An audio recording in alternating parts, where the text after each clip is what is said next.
Hello, welcome to the banana snake tutorial. I've seen these images a lot on the internet, and basically it's blending one image into another, and the key with this one is where the banana meets the snake, and this is what we're going to look at in this tutorial. You have to be familiar with Photoshop because there are some areas I'm going to skip, mainly the cropping, just for speed.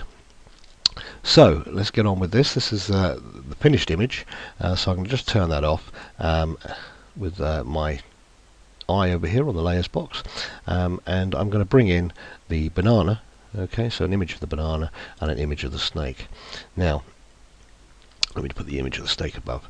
So this would be my first task, would be to crop this, and I would use either my polygon or lasso tool and click around it, or I would use the pen tool over here and do the same thing, click around it, or I could use the eraser tool.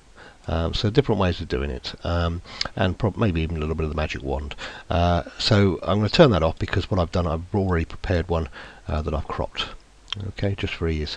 So there we are, and I'm going to go to my move tool and I'm going to adjust this on the page and line it up approximately with a banana, which looks good there, but of course it's not quite in the same shape, so I've got to alter the shape, and the easy way to do this is to use a filter, and there's a very powerful filter called liquify. So if I go to the top menu bar to filter and then find liquify, which is there, okay, this will give me a new window.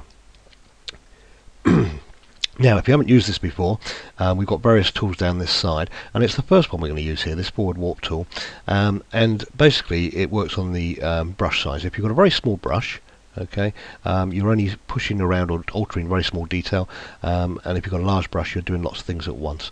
And I want a reasonably large brush, okay, and all I'm going to do is click and drag and push. Now you can see the snake underneath, so I've realised I've got my all layers on, so I'm going to just show layer 5, which is the banana, and now I can just concentrate on what I'm doing, and I can basically pull and push this image around to fit my banana. So it's a very quick little process, and that's probably it. That's probably done. Yeah, maybe a little bit tweaking just in little parts there. Doesn't matter too much at this end because of course I'm going to be deleting from that. I think that's good enough, and I'm going to OK it. So there we go, it's now transformed and it's warped it round. So now I've got to look at blending these two in. So my first thing I'm going to do is I'm going to go to my eraser tool over here, and I'm going to right mouse click, and I'm going to take the hardness, right, which are often 100%, I'm going to take it right down to nothing, so it's a very soft brush. And the size of my brush, well, where I am is approximately okay. So the first thing I'm going to do is take off, I'm going to make sure my opacity is right up here. I'm going to take off just by the banana, the actual edge. So I'm just going to start it off like that. So just delete away, so I've got clean banana underneath. Okay, now I'm going to go up to the opacity, and I'm going to bring that opacity down to 20%ish, 19% is fine, and I'm going to carry on do the same thing. Because it's only taken a little bit away at any one time, it will look like it's blending, so I will just work on that and just blend, and don't do it too much, but you get the banana grain coming through and a bit of the scales.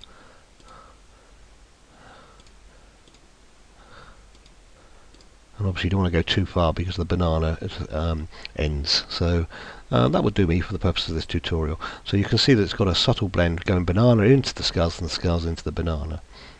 Okay, the only other things I would do is work on the shadow of the banana. So I'd probably come to the banana, and I did this last time by using my clone tool, and with the clone tool, if I hold down Alt on an area of the picture and click, alright, this will give me a brush with the clone of that picture in there, and when I click you get a cross, and wherever I move my cursor to, my paintbrush, basically it clones where anything that cross is in. So to give you an example, if I go over to the banana, you can see the cross is in the banana and painting that bit of the banana, and I would work on that and get the shadow put in, which I've already done. And the only other thing I could do is maybe change the colour of the snake slightly, so I might go to image, adjust and hue, and just bring those yellows up there. So just play around until I see some more yellow, and bring the saturation down a little bit maybe, and OK that.